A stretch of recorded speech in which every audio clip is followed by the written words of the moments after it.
Hi ನಮಸ್ತೆ ಎಲ್ಲರಿಗೂ. ನಾನು ರುಕ್ಮಿಣಿ. ಸಾಮಾನ್ಯವಾಗಿ ನಾವು ಬೇಕರಿಲೆಲ್ಲ ಕಾಜು ಬರ್ಫಿ ತಂದು ತಿಂದೇ ಇರ್ತೀವಿ. ಟೇಸ್ಟ್ ಅಂತೂ ತುಂಬಾನೇ ಚೆನ್ನಾಗಿರುತ್ತೆ. ಅದೇ ಟೇಸ್ಟಲ್ಲಿ ನಾವು ಇವತ್ತು ಶೇಂಗೆ ಬೀಜನ ಯೂಸ್ ಮಾಡಿ ಮನೇಲೇ ಒಂದು ಸೂಪರ್ ಆಗಿ ಬರ್ಫಿ ಮಾಡೋದು ಹೇಗೆ ಅಂತ ತೋರಿಸ್ಕೊಳ್ತಾ ಇದ್ದೀನಿ. ಮಕ್ಕಳಂತೂ ತುಂಬಾನೇ ಇಷ್ಟಪಟ್ಟು ತಿಂತಾರೆ. ಮನೇಲೇ ಮಾಡೋದ್ರಿಂದ ಆರೋಗ್ಯನೂ ತುಂಬಾನೇ ಚೆನ್ನಾಗಿರುತ್ತೆ.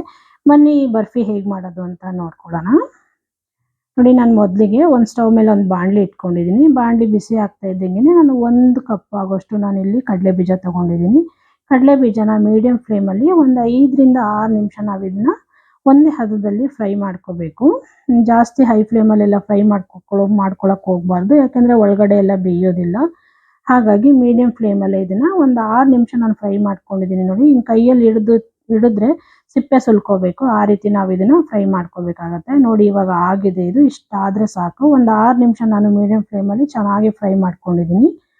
ಇವಾಗ ಇದನ್ನ ನಾವು ಒಂದು ತಟ್ಟೆಗೆ ಹಾಕ್ಕೊಂಡ್ಬಿಡೋಣ.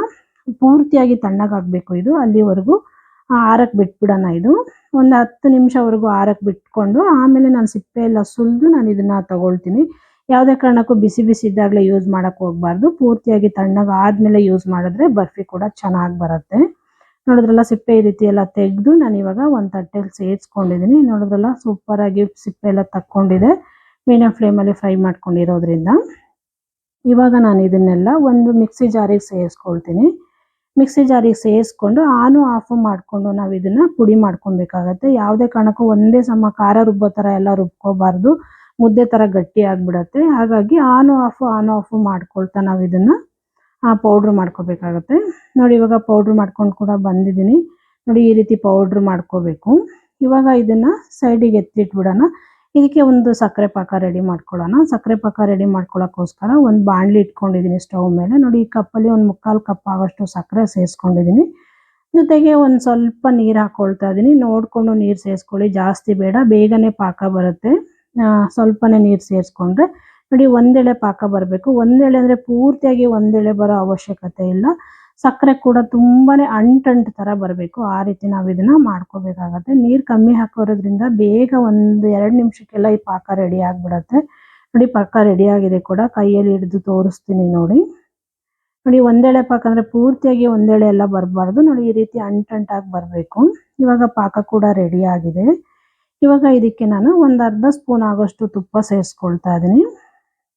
ತುಪ್ಪ ಸೇರಿಸ್ಕೊಂಡು ಈ ಪಾಕಕ್ಕೆ ತುಪ್ಪನ ನೀಟಾಗಿ ಮಿಕ್ಸ್ ಮಾಡ್ಕೊಳ್ಳೋಣ. ಮಿಕ್ಸ್ ಮಾಡ್ಕೊಂಡು ಇದಾದಮೇಲೆ ನಾನು ಪೌಡ್ರ್ ಮಾಡಿ ಇಟ್ಕೊಂಡಿದ್ನಲ್ಲ ಶೇಂಗಾ ಬೀಜನ, ಅದನ್ನು ಸೇರಿಸ್ಕೊಳ್ತಾ ಇದ್ದೀನಿ. ಜೊತೆಗೆ 1-2 ಸ್ಪೂನ್ ಆಗೋಷ್ಟು ನಾನಿಲ್ಲಿ ಮಿಲ್ಕ್ ಪೌಡ್ರ್ ಯೂಸ್ ಮಾಡ್ತಾ ಇದ್ದೀನಿ. ಆಮೇಲೆ ಸ್ವಲ್ಪ ಏಲಕ್ಕಿ ಪೌಡ್ರ್ ಕೂಡ ಫ್ಲೇವರ್ಗೆ ಹಾಕ್ಕೊಳ್ಳೋಣ.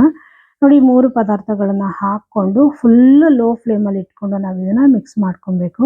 ಒಂದು 3-4 ನಿಮಿಷಕ್ಕೆಲ್ಲ ರೆಡಿಯಾಗಿ ಹೋಗ್ಬಿಡುತ್ತೆ ಬರ್ಫಿ. ತುಂಬಾ ಬೇಗನೆ ಮಾಡ್ಕೊಬೋದು. ನೋಡಿ, ಇವಾಗ ನೀಟಾಗಿ ಮಿಕ್ಸ್ ಮಾಡ್ಕೊಳ್ಳೋಣ. ಮಿಕ್ಸ್ ಮಾಡಿಕೊಂಡು ನಾವು ಇದನ್ನು ಫ್ರೈ ಮಾಡ್ಕೊಳ್ಳೋಣ. ಅದು ಇದು ಬಾಣಲಿದು ತಳ ಬಿಡಬೇಕು ನೀಟಾಗಿ, ಅಲ್ಲಿವರೆಗೂ ನಾವು ಇದನ್ನು ನೀಟಾಗಿ ಮಿಕ್ಸ್ ಮಾಡ್ಕೊಬೇಕಾಗತ್ತೆ. ನೋಡಿದ್ರಲ್ಲ, ಬಾಣಲಿದು ತಳ ಕೂಡ ಬಿಡ್ತಾ ಬಂದಿದೆ ಹಿಟ್ಟು. ಈ ಹದದಲ್ಲಿ ಬರಬೇಕು. ಚೆನ್ನಾಗಿ ಕಲರ್ ಕೂಡ ಚೇಂಜ್ ಆಗಿದೆ ಸ್ವಲ್ಪ. ನೋಡಿ, ಚೆನ್ನಾಗಿ ಫ್ರೈ ಆಗಿದೆ.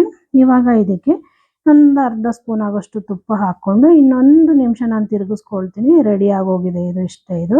ಇನ್ನೊಂದು ನಿಮಿಷ ತಿರುಗಿಸ್ಕೊಂಡು ನೀಟಾಗಿ ತಳ ಕೂಡ ಬಾಣಲಿದು ತಳ ಕೂಡ ಬಿಟ್ಕೊಳ್ಳುತ್ತೆ. ಅಲ್ಲಿವರೆಗೂ ನಾವು ಇದನ್ನು ನೀಟಾಗಿ ಮಿಕ್ಸ್ ಮಾಡ್ಕೊಂಡು ತಗೊಳ್ತೀನಿ. ಮಿಕ್ಸ್ ಮಾಡ್ಕೊಂಡಿದ್ದೀನಿ ಕೂಡ. ನೋಡಿ, ಆಗಿದೆ.